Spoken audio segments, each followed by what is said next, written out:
Hello everyone, Varna here. Let's continue with the molecular techniques. First one, let's see what is microarray technique. Microarray, it has a series of thousands of microscopic spots of DNA probes on a slide, and it is used to hybridize a particular target DNA or RNA. And the gene clip contains about 5,000 to 20,000 of genes. Here in this technique we are adding DNA probes in nanoliters, and it is added to the well and it is dried off and it is examined for the particular target DNA or RNA, and each well is coated with different DNAs in order to, and we are adding DNA probes to find out that particular target DNA or RNA. In detail with the procedure, a sample of DNA from the patient is taken, and it is PCR amplified DNA, and it is cut into smaller pieces so that it is manageable, and these manageable fragments are then labeled each fragments by attaching a fluorescent dye, and the individual's DNA label is with the green dye, and whereas the control DNA will be labeled with red dye, and these both are inserted into the chip and allowed to hybrid for certain time, and after the time that the unbound one is washed away and microarray scanned under laser beams. This microarray is scanned under the laser beams in order to see the color intensity, and the color intensity indicates the extent of hybridization. Color intensity is proportional to the hybridization, and the specific proteins therefore can be identified. So, in this procedure we are taking the DNA, PCR amplified DNA, and it is also cut into smaller pieces by the enzymes, and it is then fluorescent labeled, fluorescent dye. The control is red dyed, and whereas the individual's DNA will be green dyed, and both are inserted into the chip and they are allowed to hybrid. The unbound one is washed and it is kept under the scanner, under the laser beams, and the intensity, color intensity is measured, which is equivalent to the hybridization, and therefore we can spot the specific proteins which we are looking for.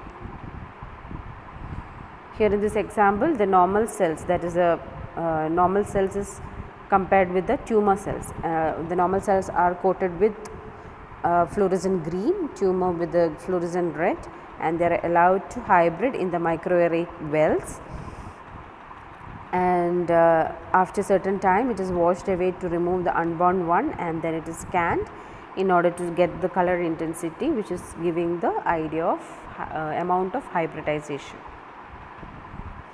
Applications of microarray includes the diagnosis of cancer, infected diseases, allergy, drug analysis, etc.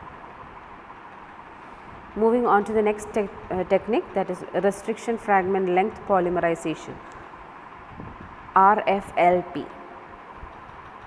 Rflp, before going to in detail, let us see certain terminologies related to it. You know, all genomes is having variations in different individuals. The genome variations are different in the sequence of DNA among individuals. The genome variations includes mutation and polymorphism. As you all know, mutation, it is referred to an infrequent but potentially harmful genome variation that is associated with specific human disease, and polymorphism is clinically harmless DNA variations that do not affect the phenotype. It is traditionally defined as the sequence variation at a given locus in more than 1% of population. Polymorphism primarily occurs in regions of the genome that do not code for proteins. Let us see what is Rflp. A Rflp is a genetic variant that can be observed by cleaving the DNA into fragments with restriction enzyme. Rflp can be used to detect human genetic variation. There are three types of DNA variations resulting in generating three types of Rflp. First one is the base substitution, next one is the insertion or the deletion mutation, and third one VNTR.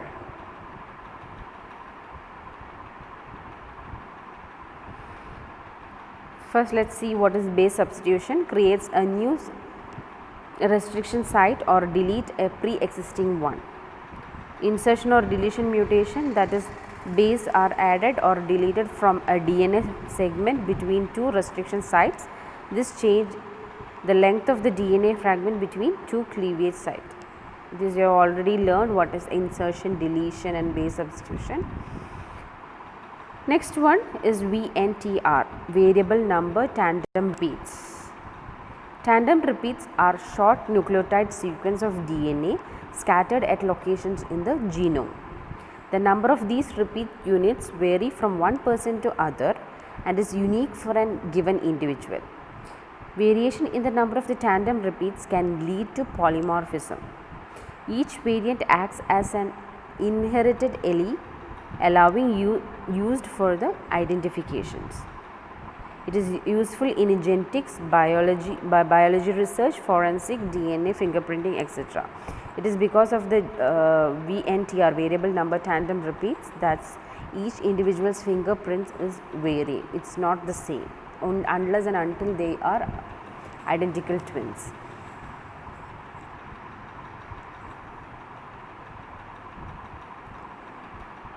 Rflp analysis.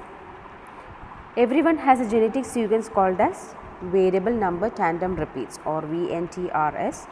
Everyone it is different in everyone. The amount of VNTRS is different in every person and it makes the different sized Rflps.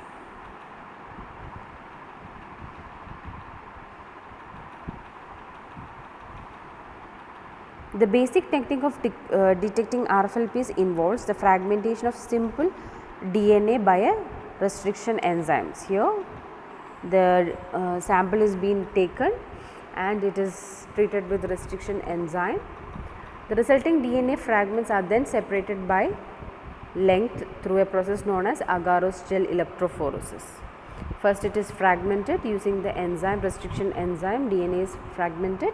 Then next it is separated on the basis of their size through gel electrophoresis and it is transferred to a membrane via Southern blot procedure. Next step is hybridization of the membrane to a labeled DNA probe that determines the length of the fragment which are complementary to the probe. And Rflp occurs when the length of the detected fragment varies between individuals. Next, let us see the clinical applications of Rflp. First one, Rflp is used in diagnosis of genetic defects. It can be used to identify disease causing mutations because of single point mutations. For example, in the diagnosis of sickle cell anemia. Next one is in linkage studies. Inheritance of defective genes can be traced by tracing the inheritance of associated restriction fragments. Then next application is in detection of changes in DNA sequence. Rflp is used to detect larger pathological changes in DNA sequence, either deletion or duplication. Next one, this Rflp analysis is also the basis of certain other methodologies like DNA fingerprinting, genetic fingerprinting. Genetic fingerprinting is used in identification of samples retrieved from crime scenes and also it is used in determination of paternity if there is any paternal disputes. And genetic fingerprinting is also characterization of genetic diversities. Then Rflp is used in genetic counseling. Next one is in agriculture. In agriculture, direct method of selecting desirable genes such as disease resistant can be used. Next technology is DNA fingerprinting.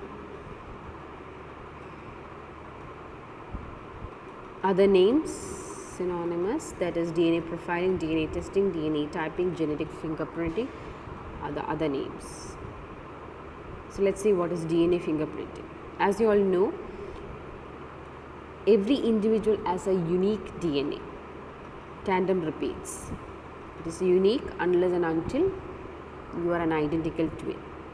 Unless they are identical twins, individuals have unique DNA, and this DNA fingerprinting, the name used for unambiguous identification technique that takes advantage of differences in DNA sequence. The process of DNA fingerprinting begins by isolating DNA from blood, semen, vaginal fluids, hair roots, skin, skeletal remains, etc. From all these samples we can separate the DNA. Although 99.9% of the human DNA sequence are the same in every person, enough of the DNA is different to distinguish one individual from another unless they are monozygotic twins. DNA profile uses repetitive sequence that are highly variable called as variable number tandem repeats, VNTRs, particularly short tandem repeats. VNTR loci are very similar between closely related human. The analysis of variable numbers of tandem repeats to detect the degree of relativeness is to another sequence of oligonucleotides makes them ideal for DNA fingerprinting. Let's see the applications. To pinpoint the culprit of crime like rape cases and murder, then determination of paternity in case of any paternal disputes, then forensic applications, and that is diagnosis and development, cures of inherited disorders, then biological evidence of identify criminals, paternal disputes, personal identification. All this can be done with the help of DNA fingerprinting. Thank you.